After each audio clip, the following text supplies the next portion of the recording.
देश में हर समाज का आदमी आचार्य श्री विद्यासागर जी महाराज के लिए अपने भाव व्यक्त कर रहा है, चाहे वह मुसलमान हो या हिंदू हो या कोई पंजाबी क्यों ना हो या फिर कोई नेता ही क्यों ना हो। हर कोई आचार्य श्री विद्यासागर जी महाराज के लिए शोक में है। इसी बीच आरएसएस संघ के प्रमुख मोहन भागवत ने भी आचार्य श्री विद्यासागर जी महाराज के लिए कुछ बोला है, सुनिए। सिद्ध श्रद्धेय संत और साध्वी गणों को प्रणाम। आचार्य विद्यासागर जी महाराज का स्मरण हम यहाँ पर कर रहे हैं। मेरा उनका पहला परिचय श्री गुरुजी जन्म शती के समय जबलपुर में उनका जहाँ निवास था वहीं पर एक बड़ा कार्यक्रम आयोजित किया था, तब हुआ। से तो कार्यक्रम में हम रहे, उसमें तो परिचय होता है, लेकिन उनके साथ घंटा भर फुर्सत से बैठकर एक से एक की बातचीत, ऐसी बातचीत भी हुई। उसी समय ये बात ध्यान में आई कि तर्क से तो बात रखते ही है, उनकी कही बात को तर्क से नकारना संभव नहीं होता है।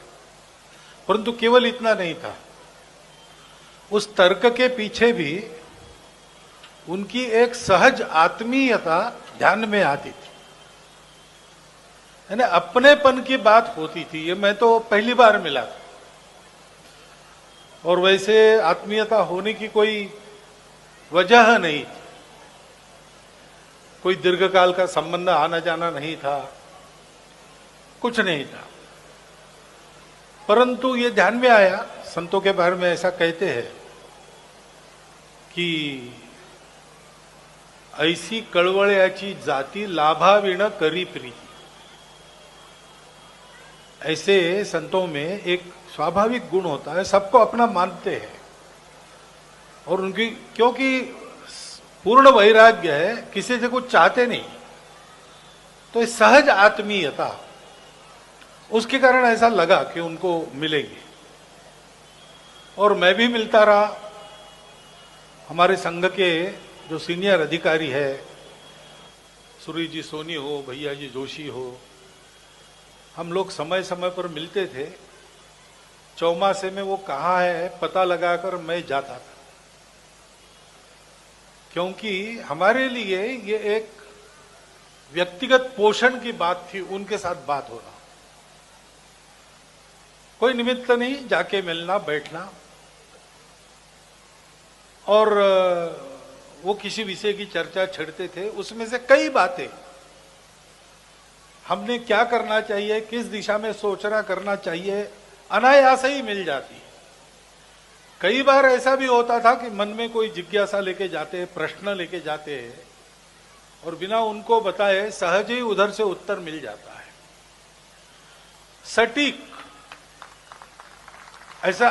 ऐसा कभी हुआ नहीं कि उन्होंने कोई रास्ता बताया हो, उस पर चल के हमको विफलता मिली। कोई भी जटिल विषय हो, उनके सलाह के अनुसार चले तो हम हमेशा यशस्वी हुए। मेरे लिए तो एक व्यक्तिगत ये मेरे हानि की बात है उनका पार्थिव यहां न होना, बल्कि उनके जीवन में से भी इतना है कि उसको स्मरण करते रहे तो जीवन भर का पाथेय हमें प्राप्त होते रहता है। परंतु वो जो सान्निध्य मिलता था, बात होती थी, कल्पनाएं मिलती थी, परामर्श मिलता था, लेकिन और कुछ बात थी जो उनके यहां बैठे आधा घंटा तो आगे साल भर के लिए मन बड़ा स्थिर रहता था। ये तो आप जो जो उनसे मिलते रहे होंगे उन सब ने अनुभव किया होगा, क्योंकि उनका कोई स्पेशल मेरे लिए कुछ था ऐसा नहीं है, ये सबके साथ उनका ऐसा रहा ही होगा। अत्यंत कठोर व्रताचरण और संपूर्ण वैराग्य, निस्पृहता। यानी मैं कहता हूं कि किसी राष्ट्र के जीवन में किसी समय ऐसे व्यक्ति उपलब्ध रहना ये उस राष्ट्र की बड़ी पूंजी है।